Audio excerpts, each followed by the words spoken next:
Amém. Glória a Deus.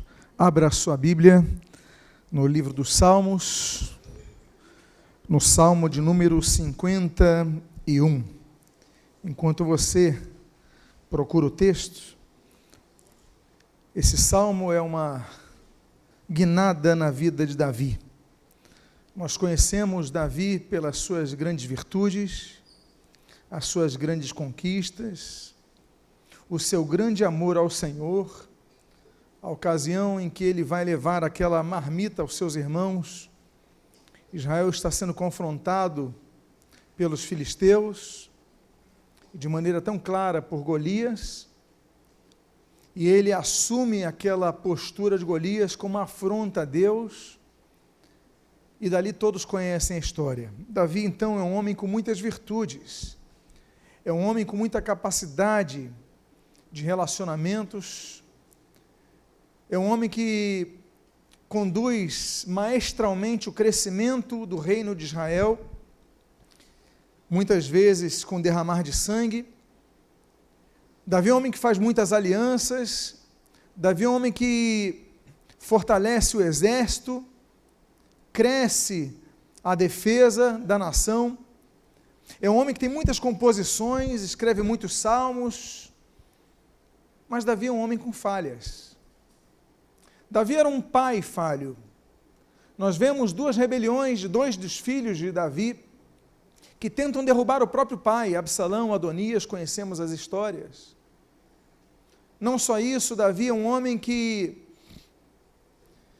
certa ocasião, olhando de sua janela, da janela do palácio, ele vê uma mulher, Batseba. Essa mulher estava então ali, numa conjuntura visual muito atrativa a Davi. Davi então a chama para o palácio, o marido dela não estava assim, era uma mulher casada. E ali então ele começa a se relacionar com essa mulher, comete adultério com essa mulher, até que chega o dia a notícia. Esse homem, casado com Batseba, era um dos soldados de Davi, e ela chega com a notícia dizendo: estou grávida, Davi, estou grávida de você. O rei de Israel engravida de uma mulher que é casada com um soldado do rei. Eu fico imaginando que Davi perde a noite de sono, como é que eu vou fazer para encobrir esse pecado? Davi se recusa a pensar em qualquer possibilidade de aborto, mas ele pensa então num outro tipo de assassinato. Ele fala: bom, o marido dela é o meu soldado, ele vai fazer as contas, vai ver que o filho não é dele, eu já sei. Eu vou mandar o meu comandante colocar o marido dela na primeira fileira no campo de batalha, porque as chances dele morrer são maiores. E Davi, então, ele faz essa articulação política para matar o marido de sua amante. E isso acontece. Davi, então, é um homem que tem virtudes, mas é um homem que tem grandes defeitos. Há uma coisa em Davi, entretanto, que chama muito atenção a todos nós. Davi fica pesaroso. Davi fica com o coração pesado do seu pecado. E Davi, que é um grande compositor, ele escreve uma canção. Sim, muitas das músicas que nós cantamos, muitas das músicas que nós ouvimos, são canções que refletem um momento do compositor. E Davi então escreve uma música, e nós vamos falar dessa música nessa noite. E essa música se encontra nesse livro dos Salmos. O Salmo 51 é essa música. Eu convido aqueles que puderem ficar de pé, para que nós possamos fazer a leitura inicial. No versículo 17, deste capítulo 51, o capítulo que Davi expõe o seu coração. E o versículo diz, no versículo 27, diz: sacrifícios agradáveis a Deus são o espírito quebrantado, coração compungido e contrito não desprezarás, ó Deus. Oremos. Pai amado, lemos a Tua palavra, expressa numa canção tão pesarosa, Davi, uma das músicas compostas com mais peso no coração que nós podemos encontrar na Bíblia. Nós pedimos, Deus, fala conosco nesta noite. E o que nós pedimos, o fazemos agradecidos em nome de Jesus. Amém e amém. Podem sentar. Davi é um homem que fazia sacrifícios a Deus. Conhecemos, por exemplo, quando ele vai na eira de Araúna para levantar um altar a Deus, e ali em cima desse altar ele faz sacrifícios a Deus para que Deus cessasse a praga. 1 Coríntios capítulo 29, nós temos várias oportunidades que nós vemos Davi seguindo a regra, a lei mosaica. Mas nesse texto nós começamos a ver que o âmago do sacrifício, do sistema sacrificial que Deus requer de nós, é aquilo que Isaías depois vai trabalhar muito bem. Não é o sacrifício pelo sacrifício, mas é o sacrifício pela representação daquilo que se encontra em nosso coração. E Davi nesse texto ele fala, olha, sacrifícios agradáveis a Deus, não são o bezerro, o boi, o bode, a cabra, a ovelha que você coloque no altar, não sejam aqueles todos sacrifícios. A Bíblia, ela trabalha 5 sacrifícios levíticos, que eram requeridos ao povo de Israel, a oferta de manjares, a oferta pacífica, a oferta pela culpa, a oferta pelo pecado e a oferta de holocaustos. Esses eram 5 sacrifícios, além dos sacrifícios dos sacerdotes, para a consagração, por exemplo. Como todo judeu, ele participava disso. Mas ele, nesse salmo, ele começa a dizer, olha, o que Deus quer, o nosso sacrifício que Deus quer, é um espírito quebrantado. É o reconhecimento dentro de nós que nós erramos. É o reconhecimento dentro de nós que nós falhamos. É um espírito quebrado, quebrantado, moído, que reconhece a sua falha. Um coração compungido e contrito, Deus, tu não desprezas.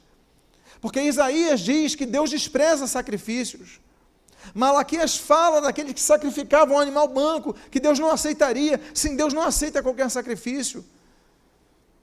Nós lemos em 1 Samuel capítulo 15, versículo 22, que obedecer é melhor do que sacrificar. Deus sempre quis que os sacrifícios fossem apenas a exteriorização daquilo que é interior em nosso coração, um espírito quebrantado. Davi está com o espírito quebrantado, ele pecou. Não foi um pecado qualquer. Há pessoas que dizem que não existe diferença entre pecado, pecadinho e pecadão. Não existe em relação à condenação, mas existe em relação a consequências. Jesus fala que algumas cidades vão ter um juízo maior que outros. Sabemos disso. Agora, Davi então ele começa a orar a Deus, mas há orações que exigem de nós não apenas a fé, mas a fé praticada na oração. O título dessa mensagem, como vocês leram, eram 5 verbos que mudam o resultado da oração. Porque nesse salmo nós vamos trabalhar 5 verbos que estão contidos nessa canção, nesse Salmo 51, e que nós vamos ver o caminho para a cura desse homem. É um salmo libertador, é um salmo renovador, é uma guinada da vida dele. E o primeiro verbo que nós encontramos nesse salmo é o verbo pequei. A Bíblia diz, no versículo 3 e no versículo 4 deste salmo, o seguinte: pois eu conheço as minhas transgressões, e o meu pecado está sempre onde? Diante de mim. O pecado não se afasta da consciência de Davi. Aí ele diz, olha o verbo, pequei contra ti somente, e fiz o que é mal perante os teus olhos, de maneira que serás tido por justo no teu falar, e puro no meu julgar. Ele pecou, e ele diz, olha, eu conheço as minhas transgressões, eu reconheço o que eu fiz, os meus pecados estão sempre diante de mim, esse meu pecado me persegue, onde eu vou, ele me persegue. Há situações em nossas vidas que nós não conseguimos tirar, há erros que nós cometemos que nós não conseguimos tirar. Quem dera a nossa mente fosse como um arquivo do computador, que você apertava o del e apagava. Quem dera fosse apenas a página de um livro de nossa vida, que nós rasgaríamos, queimaríamos e sairia, não. Pessoas cometeram erros, pessoas cometeram falhas, e essas falhas eventualmente batem à sua porta, e Satanás fica lembrando os seus erros. E o primeiro ponto, a primeira postura desse homem, Davi, é ele não apenas reconhecer o pecado, mas ele dizer: Deus, eu pequei, eu reconheço a minha culpa. É reconhecer a nossa culpabilidade. A Bíblia fala sobre pecado. A Bíblia fala que o pecado nasce nossa cobiça. A nossa cobiça, ela nos atrai, diz Tiago capítulo 1, e nos seduz. E depois de haver concebido, diz o Tiago, ela dá luz ao pecado, e o pecado gera a morte espiritual. Existem tipos de morte. Existe a morte física, ou morte biológica. Existe a segunda morte, chamada morte espiritual. E existe a terceira morte, chamada morte eterna.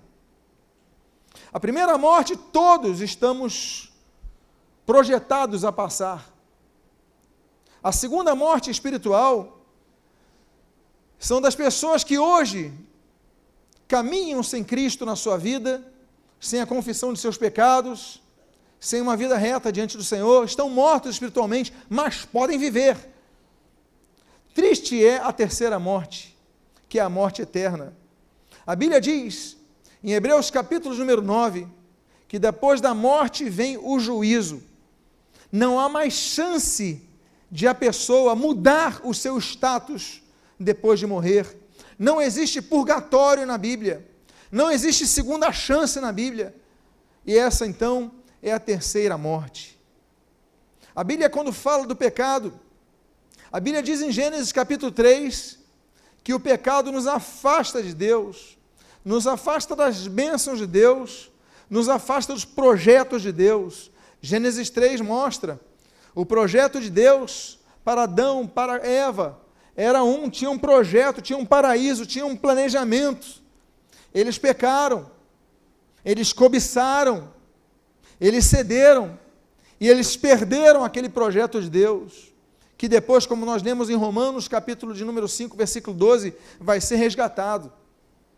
O pecado, ele não apenas afasta de Deus, mas o pecado também traz doenças. Existem alguns tipos de doenças. Existe a doença, que é a doença consequente das nossas limitações biológicas. Se eu, por exemplo, ficar sem camisa num local que está nevando, o meu corpo não vai aguentar, eu vou ficar doente. Se eu pisar num prego enferrujado, eu vou contrair uma doença. Se eu tomar um alimento, um leite estragado, uma água não filtrada, eu vou contrair doenças. Por quê? Porque o nosso corpo é corruptível, é limitado. Mas existe um segundo tipo de doença, que é que, por exemplo, Deus diz, no livro de Êxodo, capítulo número 15, quando Deus diz, olha, quando ali Deus se apresenta como Jeová Rafá, ele falou, olha, eu vou sarar vocês não vão pegar nenhuma das doenças que eu infringi no Egito.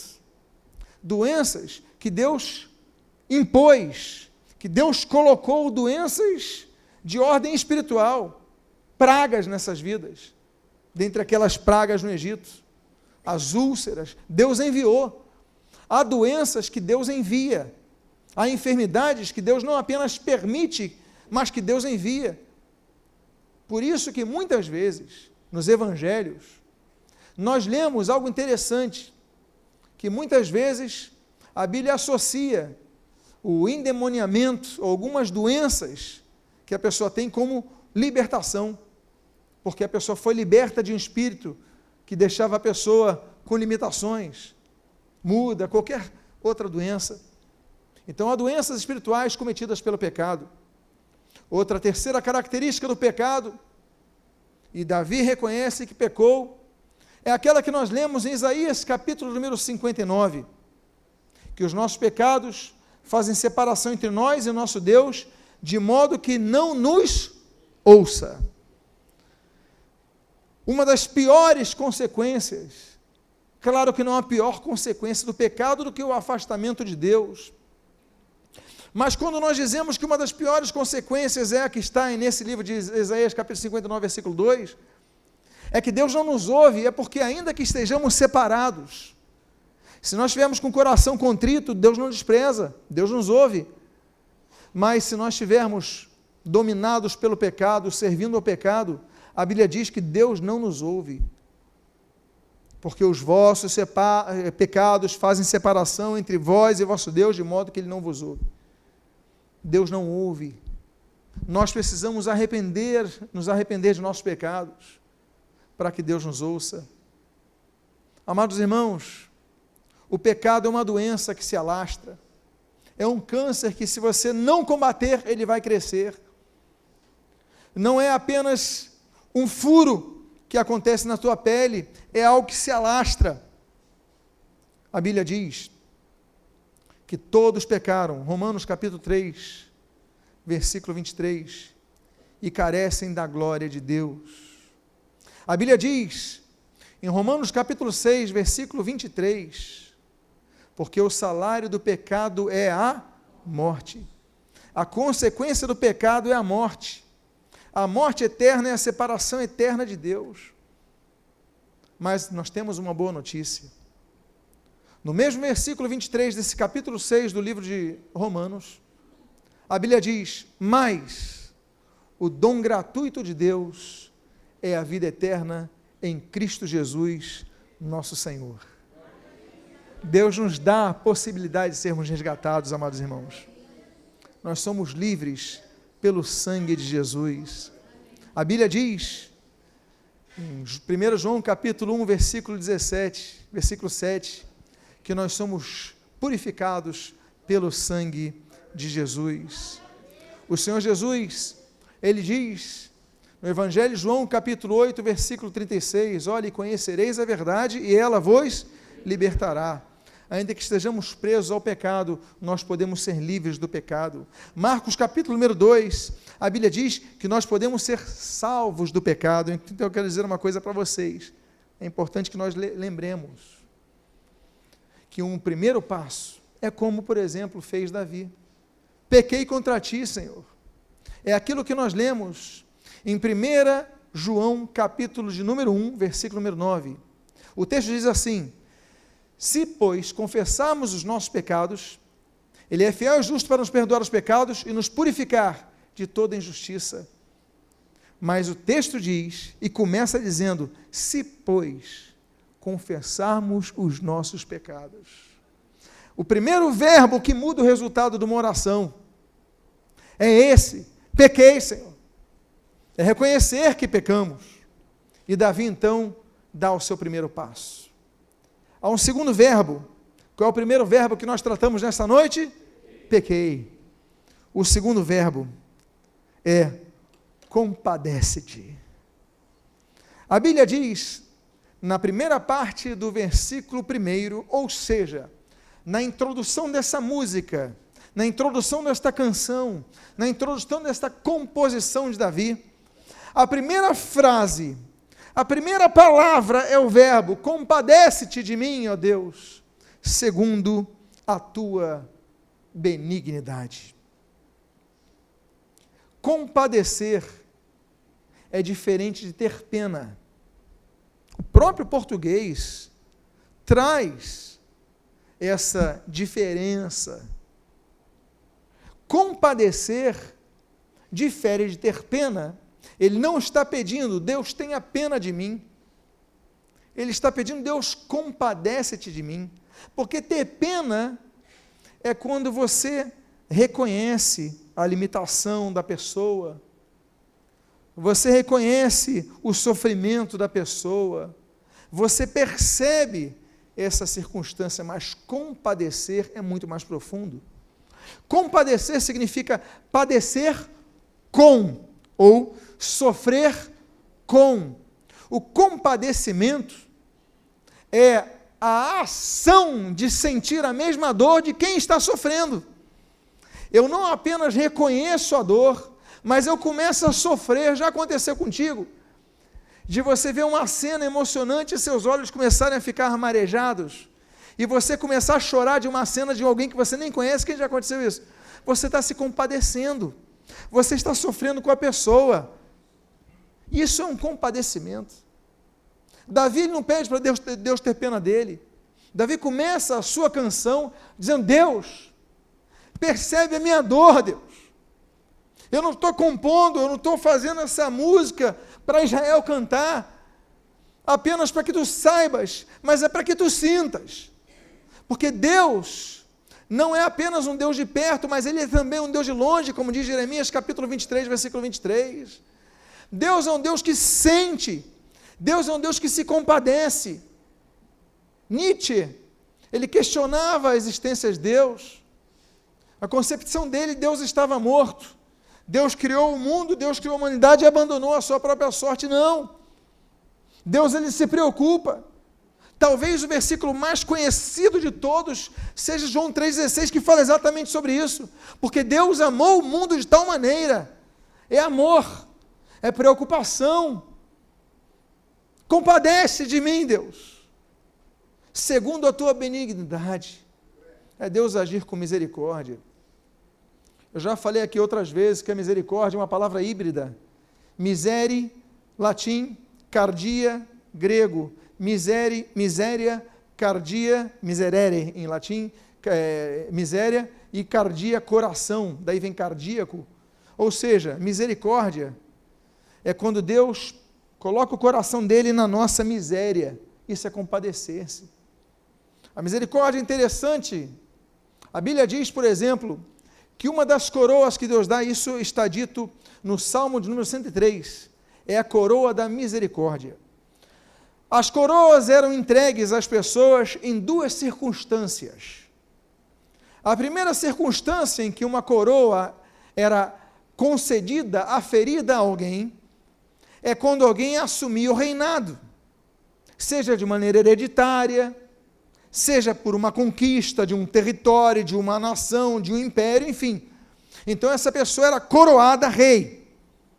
Essa é a primeira ocasião que uma pessoa recebeu uma coroa. Mas há uma outra palavra, o grego interessante, que fala assim, Stéfanos, que é o coroamento do vencedor de uma conquista atlética. Ele recebia o que nós chamamos no português de louro da vitória. Também podia ser chamada de coroa da vitória. Ele é coroado pela sua conquista. São duas ocasiões em que as pessoas poderiam receber uma coroa. A Bíblia diz, no Salmo 103, que nós recebemos a coroa da misericórdia de Deus. E é interessante notar que nós devemos ter a compreensão que nós somos reis e sacerdotes, como a Bíblia não a profetiza apenas no Antigo Testamento, mas também menciona sobre isso na introdução do livro de Apocalipse.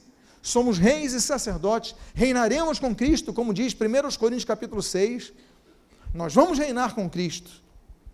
Então nós somos reis, receberemos a coroa, mas há uma segunda perspectiva, de que nós devemos seguir a carreira que nos está proposta, como o apóstolo Paulo fala em 1 Coríntios, e sermos vencedores.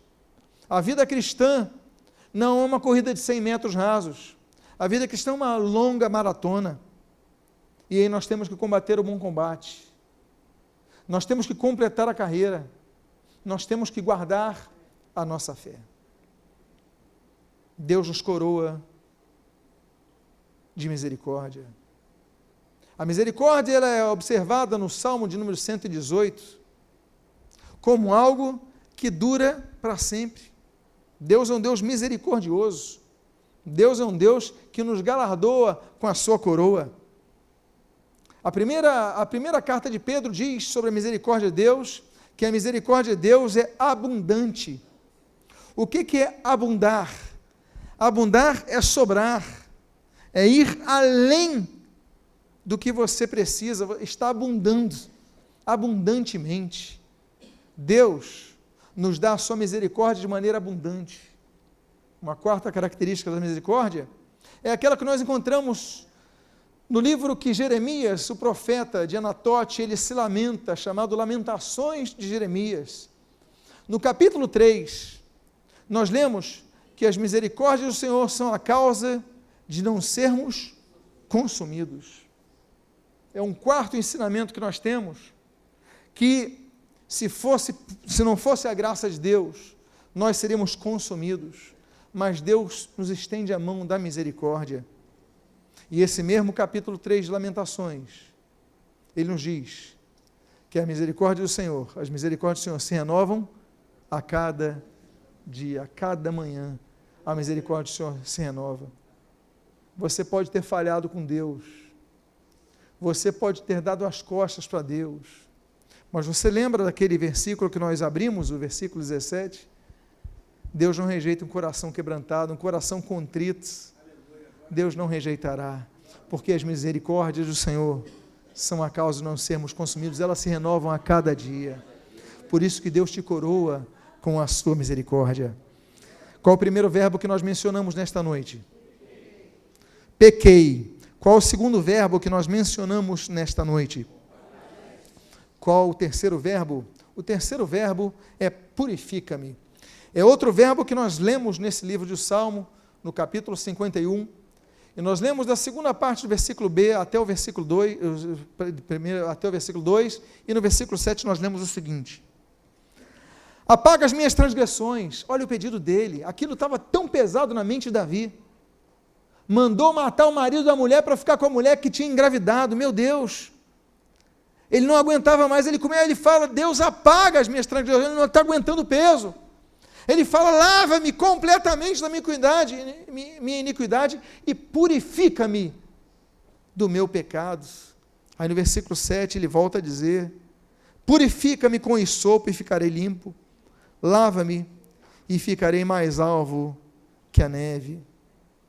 Quando eu era criança, a gente cantava muito no inário esse hino, alvo mais que a neve, alvo mais que a neve. Quantos conhecem essa canção? É um clássico, é linda demais. É baseada nesse texto. É baseada num texto de um homem que pecou. O homem que fez tudo de errado nesse momento. E que ele fala, Deus apaga isso da minha mente. Tem coisas que a gente quer tirar da nossa mente e não consegue. O pecado perseguia ele. Ele falou, apaga-me. Aí ele fala, limpa-me. Aí ele fala, purifica-me.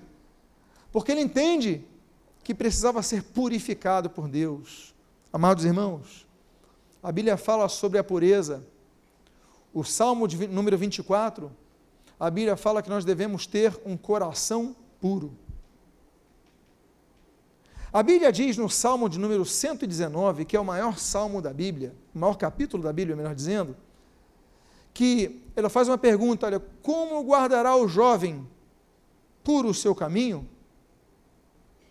Aí ele traz a resposta, que é pergunta retórica, guardando segundo a sua palavra. Ou seja, nós devemos ter o coração puro, mas nós devemos também guardar o nosso coração puro pela palavra. Quanto mais lemos a palavra, mais ouvimos a palavra, mais ouvimos a pregação da palavra, a nossa fé se solidifica e nós conseguimos ter mais forças pela luz da palavra, que a palavra nos santifica, como diz João capítulo 17, a guardar o nosso coração limpo. A Bíblia fala sobre outro tipo de pureza, que é a pureza de lábios. A Bíblia diz no livro do profeta Isaías, o filho de Amós, no seu capítulo número 6, a Bíblia diz, olha, Deus, mas como eu posso atender isso? Eu sou um homem de impuros lábios. Eu habito num meio de lábios impuros. Como é que eu posso? Aí diz a Bíblia que um anjo sai, pega uma brasa com tenaz do altar, coloca nos lábios dele, e ele falou, houve purificação. Deus purifica nossos lábios. O problema nos nossos lábios não é apenas o palavrão. O problema nos nossos lábios são as palavras malditas que nós lançamos. Não é apenas o palavrão, é o que sai, porque a Bíblia diz que a boca fala do que está cheio o coração. Por isso que ele falou, purifica-me, é dentro de mim. E é interessante notar que ele pede ajuda, porque a purificação é difícil. E ele pede ajuda, Deus me purifica, eu preciso ser purificado disso. Então a Bíblia fala da purificação. A outra coisa que deve ser pura, Filipenses capítulo 4, fala que nossos pensamentos devem ser puros. E a Bíblia então diz, em 1 João capítulo 1, versículo 7, se andarmos na luz, como Ele está na luz, mantemos comunhão uns com os outros, e o sangue do seu Filho Jesus nos purifica de todo pecado. Olha que coisa interessante. Se andarmos na luz, como Ele está na luz, e mantermos comunhão uns com os outros, são dois tipos de responsabilidades que João ele estabelece. A primeira é interna, a segunda é externa. Andar na luz, não é andar nas trevas, é seguir o caminho reto, mas manter comunhão uns com os outros. Olha a importância da igreja. O sangue de Jesus nos purifica de todo pecado. É por isso que a Bíblia diz que nós devemos ter uma vida pura, como diz 1 Timóteo capítulo número 5. Vocês podem me lembrar qual foi o primeiro verbo que nós mencionamos? Vocês podem me lembrar qual é o segundo verbo que nós mencionamos? E o terceiro verbo? Agora vamos ao quarto e penúltimo verbo desta tão profunda canção. Tantas músicas nós ouvimos, mas essa, para Davi, tem um peso muito especial. E o quinto verbo é quando ele diz, Deus muda-me, Deus, eu preciso ser mudado. Há uma canção que diz, renova-me, já não quero ser igual. Deus, muda o meu coração, muda a minha vida. Olha o que ele diz no versículo 10. Cria em mim, ó Deus, um coração puro e renova dentro de mim um espírito inabalável. Eu preciso de algo novo na minha vida. Deus é um Deus que faz coisas novas. A Bíblia diz no Salmo 51 que Deus traz um coração novo. A Bíblia diz no livro do profeta Ezequiel, capítulo de número 11, que Deus nos dá um espírito novo. A Bíblia menciona sobre o primeiro milagre de Jesus, em João capítulo número 10, João capítulo número 2, que Jesus trouxe um vinho novo para aquela festa que tinha acabado. Há um quarto tipo de coisa nova, uma quarta tipo de coisa nova, que está, por exemplo, João capítulo 10, que Jesus nos dá uma nova vida. Há uma quinta coisa nova que Jesus nos dá, é que nós lemos em João capítulo número 13, um novo mandamento vos dou. Há uma sexta coisa que é amar, que é amarmos uns aos outros. A sexta coisa nova que Deus nos dá são as novas línguas, quando somos cheios do Espírito Santo, Atos capítulo 2. Há uma sétima coisa nova que Deus nos dá, é que nós encontramos em 2 Coríntios, capítulo número 5, versículo 17. O texto diz, se alguém está em Cristo, nova criatura é, as coisas velhas já passaram, eis que todas se fazem novas. Sim, Deus nos transforma em novas criaturas, mudamos. Daí o símbolo do batismo nas águas, tão bem descrito em Romanos capítulo 6, quando nós imergimos, declaramos que morremos. Quando nós submergimos, declaramos que nós fomos sepultados. Quando nós emergimos, declaramos que somos ressuscitados para uma nova vida em Cristo. É aquilo que Colossenses capítulo número 3 diz. Amados irmãos, há uma outra coisa nova que Deus nos dá. É aquela que nós lemos antes do capítulo da fé, que é Hebreus capítulo 11, no capítulo número 10 de Hebreus, uma nova fé. E por fim, outra coisa que Deus nos dará, uma 10ª coisa que Deus nos dá, é a que nós lemos no livro de Apocalipse, capítulo número 2, Deus nos dará um novo nome, uma nova identidade. Aí Deus chega para Abrão e muda o nome de Abrão para Abraão. Sara tem o nome mudado de Sarai para Sara. Aí nós temos Jacó, tem o nome mudado para Israel. O próprio Paulo começa a assinar com outro nome. O próprio Paulo, que o nome dele era Saulo, o desejado. Ele tem um encontro com Cristo, ele começa a escrever a palavra latina Paulus, Paulo pequenino, daí vem a palavra paulatinamente, de pequenos em pequenos passos. Deus muda o nosso nome, Deus muda o nosso ser, Deus nos dá uma nova vida, Deus tira o peso que está em nossos corações. Cria Deus em mim um coração puro, renova dentro de mim. Renovar é fazer uma coisa nova, renovar um espírito, o quê? Inabalável. O que significa inabalável? Que não se abala. Eu me abalo, você se abala, a gente se abala com notícias ruins, nós nos abalamos. Mas nessas horas temos que pedir a Deus, Deus, cria em mim um espírito inabalável. Meus irmãos, como é difícil ser abalado. Quando passam por situações dessas, que Deus crie em você um espírito inabalável. Amém, queridos? E por fim, o último verbo que eu gostaria de compartilhar nesta noite. Eu quero ver se você prestou bastante atenção. Você pode repetir para mim os 4 primeiros verbos que nós mencionamos. Diga o primeiro. O segundo. O quarto. E agora, o quinto. Você pediu para Deus compadecer de você. Para Deus te limpar, te purificar, te transformar e tudo mais. Bom, Deus trabalhou o processo de cura. Agora encerra dizendo, Deus, usa-me. O texto do versículo 12 ao versículo 13 diz, sustenta-me com espírito voluntário. Então, ensinarei aos transgressores os teus caminhos, e os pecadores se converterão a ti. Deus, eu quero ter um espírito voluntário, fazer as coisas voluntariamente, não de maneira obrigatória. E aí ele diz, então ensinarei. Olha só, ele está disposto a ensinar aos transgressores os seus caminhos errados. Ele quer ensinar, ele quer servir. Meus amados irmãos, o maior inimigo do servo, porque o servo é o objetivo do cristão, é ser servo. Jesus, ele diz que ele não veio para ser servido, mas ele veio para servir. Jesus nos ensina a servir. Jesus envia os seus trabalhadores para servirem.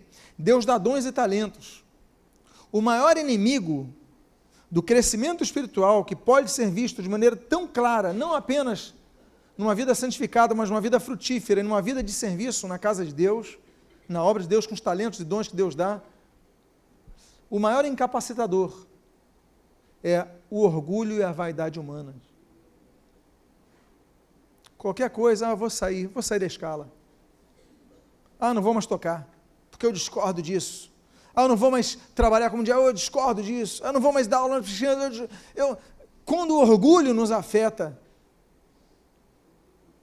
a gente abandona as coisas como se a gente estivesse fazendo um favor. Servir a Deus não é fazer um favor. Servir a Deus é um privilégio que nós temos. Deus me purifica, porque eu quero te servir. Mas tem pessoas que precisam ser purificadas, transformadas no seu ser, curadas. Porque ele fala, então ensinarei aos transgressores, então eu vou servir aos demais. Porque serviço não é apenas com os braços, amados irmãos. Serviço começa com o coração puro e renovado no Senhor. Servir a Deus. Servir a Deus, nós temos que servir, por exemplo, como diz a Bíblia em Êxodo, capítulo número 36, com inteligência e habilidade. Não é de qualquer maneira. Esse capítulo está falando de Bezalel e Aholiabe. Receberam de Deus inteligência e habilidade para servir na casa do Senhor. A Bíblia diz que nós devemos servir a Deus, por exemplo, no Salmo número 11, com temor. Porque a gente vai servir na casa do Senhor sem temor nenhum. A gente acha que é muito bom, estou aqui ajudando os outros. Não, é servir, Senhor, eu tenho que servir com temor. E se no Salmo 11 diz isso, no Salmo de número 100, a Bíblia diz a postura que nós devemos servir. A Bíblia diz assim: servir ao Senhor com alegria e apresentai-vos diante dele com cânticos. Nós devemos servir a Deus com alegria no coração. Senhor, me permita, Senhor, te servir, mas renova o meu coração. Você vê que o serviço vem depois da renovação do coração? Servir ao Senhor com alegria. Há um texto muito interessante em 1 Samuel, capítulo número 12, quando Samuel diz assim, que nós devemos servir ao Senhor de todo o vosso coração. Servir a Deus de todo o vosso coração. Porque muitas vezes nós servimos a Deus com coração parcial, parcialmente, não integralmente. Ele fala, servir a Deus de todo o coração.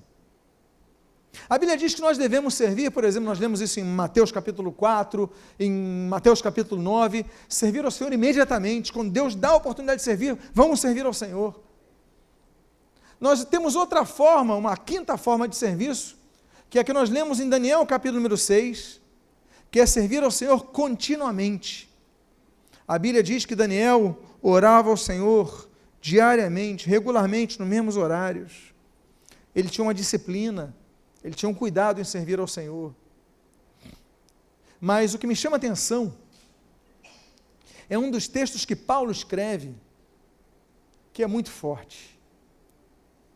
Ele escreve isso no livro de Atos, capítulo número 20, ele diz assim: e servindo ao Senhor com toda humildade, lágrimas e provações.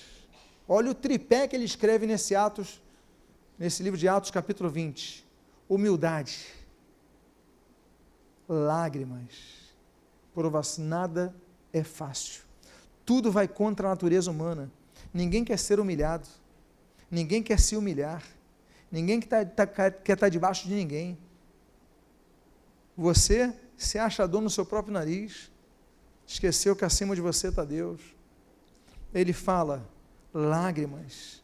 Aí nos lembramos do Salmo 126, que nós vamos semear com lágrimas sim, mas temos que saber que com júbilo, com alegria, nós ceifaremos. E provações. Devemos estar conscientes que seremos provados em todo o tempo.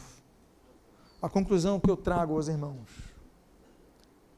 o rei Davi, ele pecou, mas ele se confessou a Deus. Ele escreveu uma canção, ele foi tão tocado que essa canção foi pública. Ele escreveu essa canção a fim de que todo Israel cantasse, e quando se visse numa situação semelhante, cantasse a mesma coisa: Deus, lava-me, purifica-me, cria em mim um coração novo.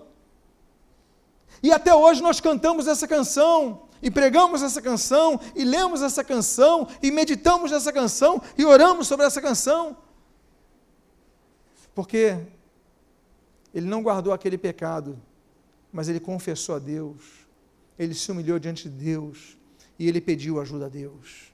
E você? O que você tem feito com isso que tem afligido a sua vida? Eu quero convidar a você aqui, por favor, se coloque de pé. Eu quero fazer uma oração por causa disso. Eu gostaria de pedir que todos fechem seus olhos. Fique de pé e feche seus olhos.